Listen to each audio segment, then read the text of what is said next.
నమస్తే. నా పేరు కోపల్లి ఫణికుమార్, తెలంగాణ ఫెడరల్ నుంచి. బీజేపీకి మొట్టమొదటి దెబ్బ జంజి నుంచి పడింది. బీజేపీ ఏమిటి, జంజి దెబ్బ ఏమిటి అనుకుంటున్నారా?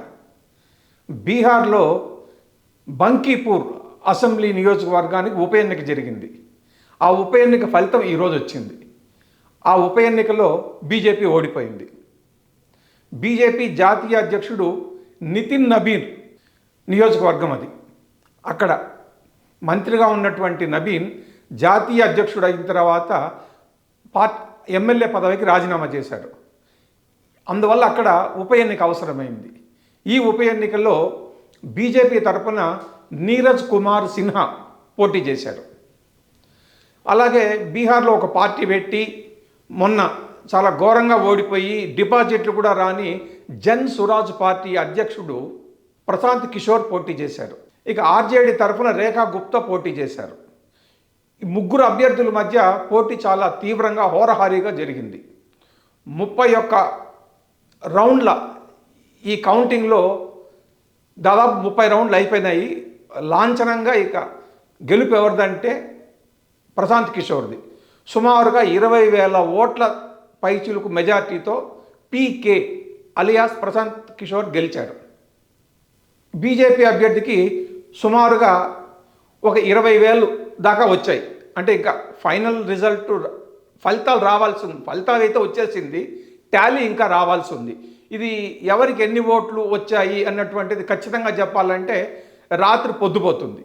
ఇప్పటి వరకు వచ్చినటువంటి వివరాలు ఏంటంటే దాదాపు ప్రశాంత్ కిషోర్ గెలిచిపోయినట్లే లెక్క, 20,000 ఓట్ల పైచిలుకుతో. ఇది బీజేపీకి ఏ విధంగా దెబ్బ? ఏ విధంగా అంటే నియోజకవర్గంలో సుమారుగా 3.79 లక్షల ఓట్లు ఉన్నాయి. ఇందులో మూడో వంతు దాదాపు ఒక 80 నుంచి 1,00,000 ఓట్ల మధ్యలో యువత జంజీ ఓట్లే ఉన్నాయి. 18 నుంచి 29 ఓట్ల మధ్యలో ఉన్నటువంటి వాళ్ళ ఓట్లు సుమారుగా 80 నుంచి 1,00,000 ఓట్ల మధ్యలో ఉన్నాయి వీళ్ళవి. వీళ్ళందరూ మొదటిసారి కావచ్చు లేదా రెండోసారి కూడా ఓటు వేసి ఉండవచ్చు. ఇక్కడ ఓటర్ టర్నౌట్ కూడా మొత్తం కలుపుకుంటే ఏం పెద్దగా జరగలేదు. సుమారుగా ఒక 35% వరకే జరిగింది. చాలా లో పోలింగ్ జరిగింది. మామూలుగా అధికారంలో కేంద్రంలో ఎన్డీఏ ఉంది, బీహార్లో కూడా బీజేపీ అధికారంలో ఉంది, వాళ్ళ కోయిలేషనే. కాబట్టి బీజేపీ అభ్యర్థి గెలుపు నల్లేరు మీద నడక అనుకున్నారు. అయితే ఆశ్చర్యకరమైన ఫలితంతో బీజేపీ ఓడిపోయింది. ఎందుకు ఓడిపోయింది అంటే ఈ మధ్య దాదాపు ఒక 25-26 రోజుల పాటు జంజీ ఉద్యమం దేశం అంతా ఊపేసింది. ఇందులో భాగంగానే ఈ బంకీపూర్లో కూడా ఉద్యమం బాగానే జరిగినట్లు మనకు సమాచారం అందుతోంది. ఎందుకు అంటే ఇక్కడ కూడా విద్యా సంస్థలు చాలా ఉన్నాయి.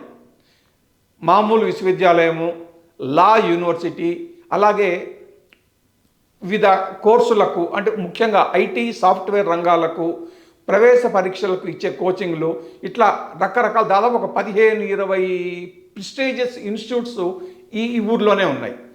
అలాగే రకరకాల పోటీ పరీక్షలకు ఐటీ సాఫ్ట్వేర్ రంగాలకు కోచింగ్ ఇచ్చేటువంటివి కూడా ఇక్కడే ఉన్నాయి. కొన్ని వందలు ఉన్నాయి. అంటే ఇక్కడ కొన్ని వేల మంది విద్యార్థులు రెగ్యులర్గా కోచింగ్లు తీసుకుంటూ ఉంటారు.